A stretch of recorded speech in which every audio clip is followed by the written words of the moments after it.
Hey, I'm Viv, the life strategist, helping driven people with busy lives feel clear, energized, and fulfilled. So today, I actually wanted to just drop in and answer a few questions that I've been getting that I hope you might relate to. Actually, I hope you don't relate to them because it means you're not as happy as you could be. But a lot of us are not as happy as we could be, so you might relate to them. So I don't know how much time I'm going to have to do today to get to all of them. I picked about 4 questions, but I might not have time to get to all of them. The first one is actually one that, I actually put a version of it on my website, but it's really, really common. It's, I feel like I'm successful on paper, but not fulfilled. Where do I even begin getting clarity on what I actually want to do? Whew. So this is a really common feeling, especially for high achievers, driven people with busy lives, where you've achieved so much and you're doing so much, and maybe sometimes you even feel lost in the chaos, and you feel like people might even look at you and be like, wow, that person has it all. And maybe from the outside, it looks and feels like you have it all. But inside, there might be lacking that joy, that fulfillment, that deep life satisfaction. And that's a really hard place to be. I know because I've been there. And so answering this question, like, how do I even begin to get clarity on what I actually want? So that's not necessarily easy, but there are some steps. I work one-on-one with clients sometimes for a few months on just getting this clarity piece part. And I even have a one-day mastermind workshop that I'm launching in December where I work on that. But in a nutshell, you have to really think about what you really want in life. And sometimes that's actually really hard to get to because we're programmed to focus on the negative, what we don't want. So sometimes to get the juices flowing, that's actually what we could do. So a little reverse psychology. If you think about your life, the end of your life, right? If you kind of fast forward, right? Kind of doing a review of your life and think about, sometimes it might be hard to think about, what do I want to have achieved? Who do I want to have been in my life? What do I want to have learned, lived, loved, shared, given, right? Sometimes that can be hard to access. And if it's hard to access, then you can think about, what do I not want in my life? Like, what do I hate? What would make me miserable if I got to the end of my life and ... this is what I had. This is what I had achieved. This is all I had lived, So really take some time. This is a thoughtful exercise. And I always suggest to actually have the intention of writing it down. So get a pen and paper, physical, and actually write it down, So start with, like, what do I not want? What would I have hate? What would make me feel depressed and like I have failed in life?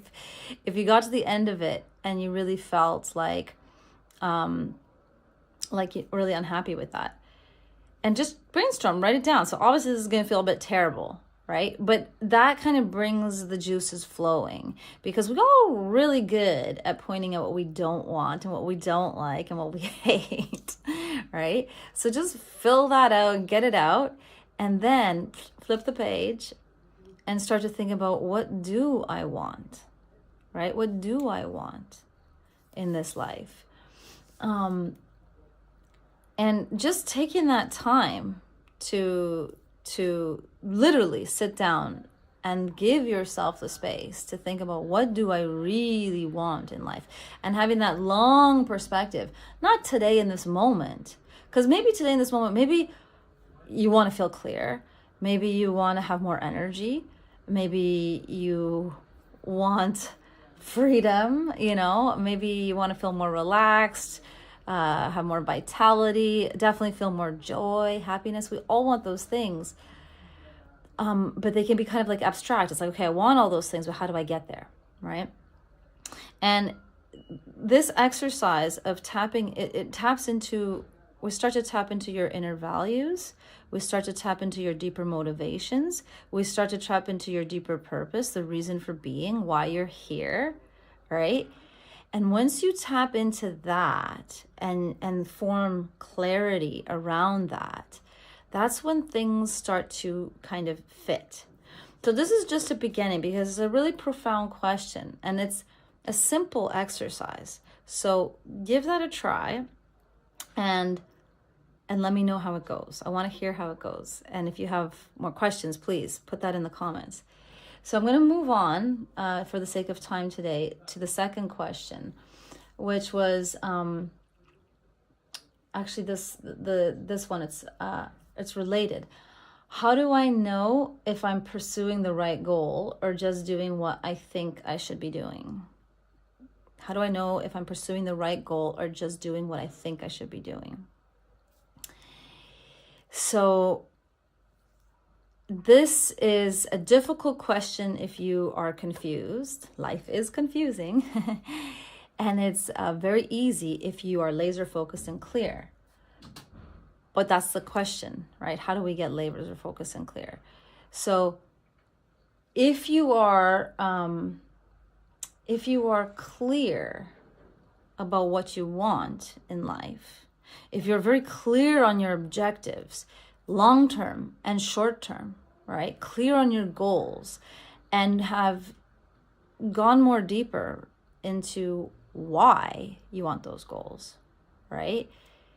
Then it's very easy to know if what you're doing right now, you're doing because it's more deeply aligned with what you want for your life, or if it's just some pattern, something that you learned, that you felt like you should be doing to please someone else or society or something. So it kind of relates back to the first exercise of just looking at like, okay, what do you really want out of life? Starting with like, what don't you want, right? To make it easier to go into what do you want, right? And then from there, thinking about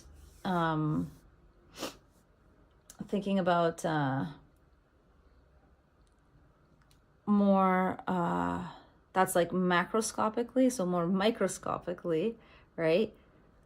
Okay, so if I want to achieve those things in my life, to become that person, to have lived this kind of life, maybe had more time with my family, more time with the kids, treated my body better, retain my sense of energy, vitality, dynamic, functioning into later years, right? What would I need to have invested? And let's say, okay, also like, let's say you're really career driven, or you're a business owner and, your company is important to you, right? Like, I'm not saying toss that out the window. How can you have both, right? You can really make your life how you want it. People pigeonhole themselves due to fear and not taking enough time to really come outside of that fear and see what is possible in life, because literally anything is possible. And so if you take the time to slow down, even just for a few minutes, give yourself an hour, give yourself half an hour, give yourself 20 minutes to ponder. Sometimes getting the body physically active, like going for a walk in nature, even if it's cold winter, snow where you live, or maybe you're by the beach in a tropical place, wherever, just giving yourself that time to walk and clear your mind, and then start to think about what you really don't want out of life, and then what you really do want out of life.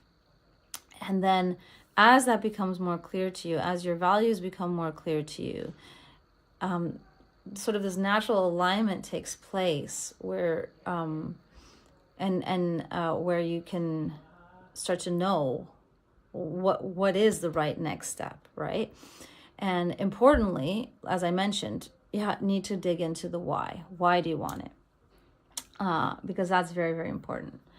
So moving on to the next question, how do I stop overthinking every decision? is slowing me down and making me feel stuck. Who's been there? I've been there.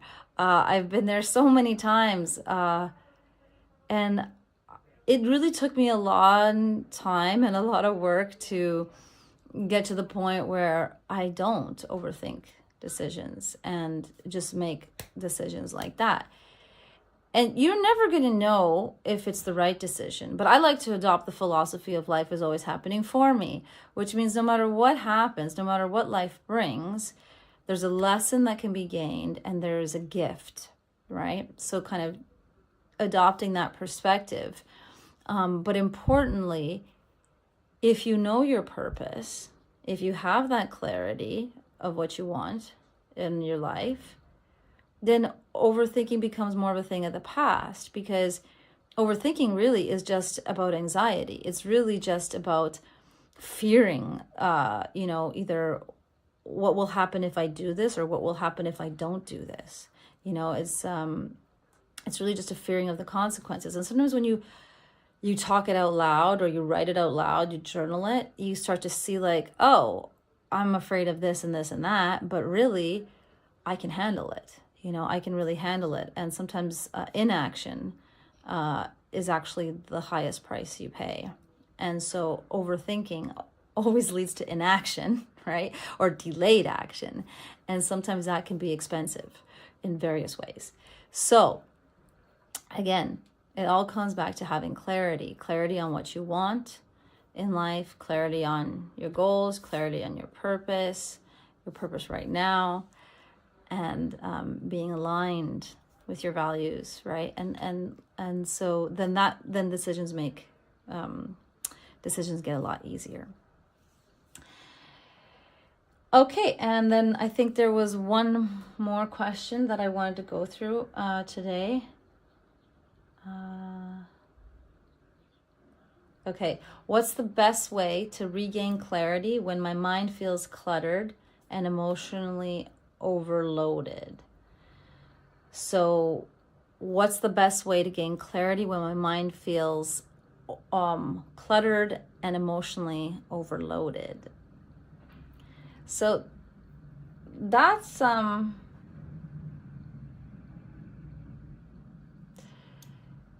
hard, because clarity is an executive function, right?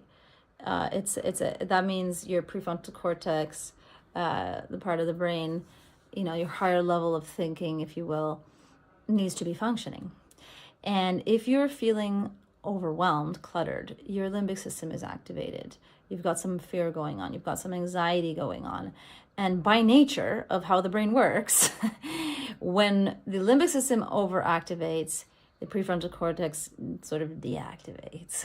That's a wonderful, wonderful little paradox, but it's meant for survival reasons. It's meant to, like, if a tiger is chasing you, you're not like, right, going into your thinking brain. You're just like, crap, and going into your running mode, and brain is off. So that's why fear shuts down our thinking. And so in order to get that clarity, to regain that clarity, you need to relax. Relax, calm down.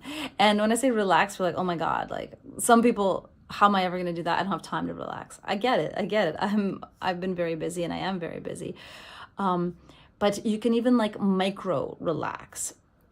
And that is very well accomplished through releasing physical energy, exercise, And it doesn't necessarily, like, if you've been out of shape and you're not exercising, and I'm not talking about like necessarily going to the gym right now or tomorrow or something big like that, but just like even a simple walk, or buying like a rebounder, and then just like some jumping, right? Getting some physical activity into your body, and not doing it like while you're on your phone or something. Like, step away from distraction, because distraction actually keeps the mind hyperactivated.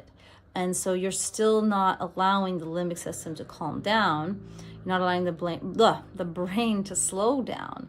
So you really need to give yourself that time to relax. And it could be as simple as 5 minutes, 5-10 minutes, quick walk, like jump on the rebounder to a song, or, you know, get creative about how you can move your body to just, because also when you're feeling this overwhelm, that's a very physiological response. And like, so the body wants to move. The body wants to move, unless it's in shutdown. And then, okay, have a nap. If you're exhausted, have a nap. Maybe you'll feel better when you wake up.